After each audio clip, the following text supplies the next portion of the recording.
Visita istituzionale presso il Tribunale di Cassino del Procuratore Generale presso la Suprema Corte di Cassazione, il dottor Piero Gaeta, accolto dal Procuratore della Repubblica di Cassino Carlo Fucci e dal Presidente del Tribunale Lucio Aschettino, voluta in seguito al grave episodio intimidatorio subito dalla sostituta procuratrice Francesca Fresh, alla quale è stata incendiata la vettura lo scorso 14 maggio, un episodio che ha scosso l'intera comunità giudiziaria del territorio.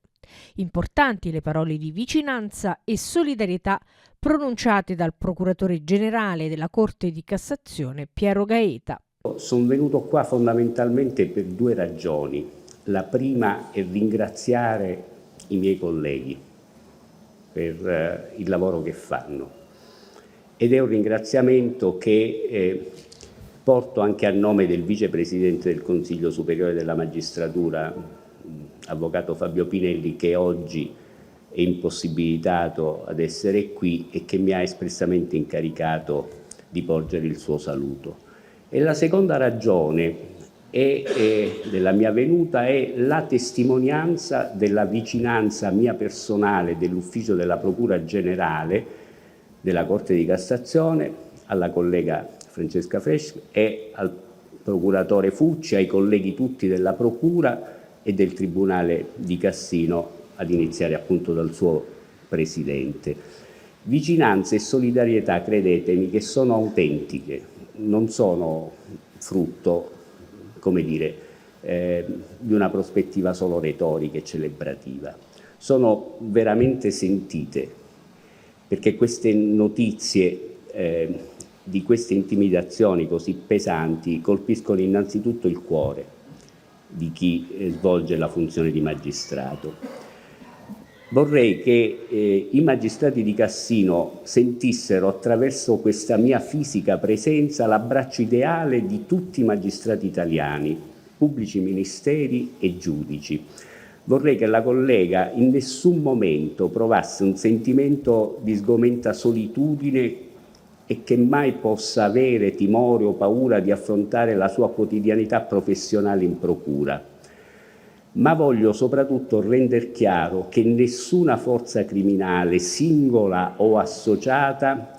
possa mai immaginare di intimidire le istituzioni dello Stato ed in particolare la magistratura, che si oppone con lo strumento del diritto al crimine stesso.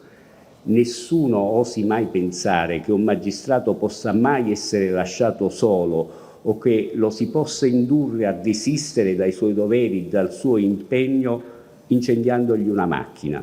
o ricorrendo a forme di intimidazione anche più serie. Voglio dire che a chi ha incendiato l'auto di Francesca Fresh, che dietro la macchina incendiata troverà sempre il muro della legalità ancora più compatto di prima, ancora più coeso, ancora più insormontabile, senza alcuna crepa, senza alcun cedimento, troverà il coraggio e l'abnegazione dei giovani magistrati. La sua presenza oggi a Cassino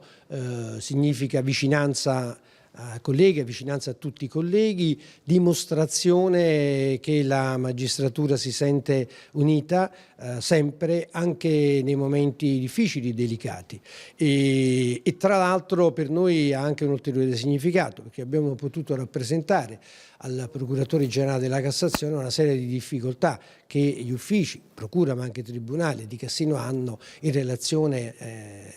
alla pianta organica, quindi alle esigenze maggiori. Come in altre sedi io rappresenterò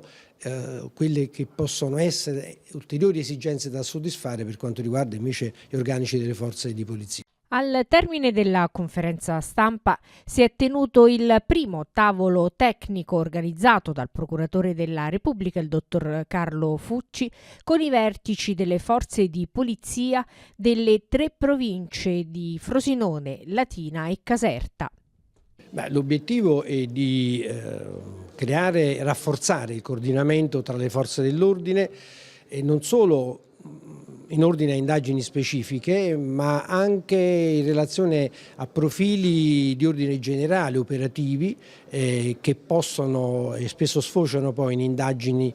dettagliate, che richiedono, secondo me, anche in via preventiva, incontri costanti tra la Procura e le forze dell'ordine, le varie forze dell'ordine dei vari territori, all'interno dei territori. E questo ci consente di rafforzare il rapporto tra forze dell'ordine e procura, ma anche di essere più efficienti sul territorio, perché le tematiche sono tante e vanno affrontate non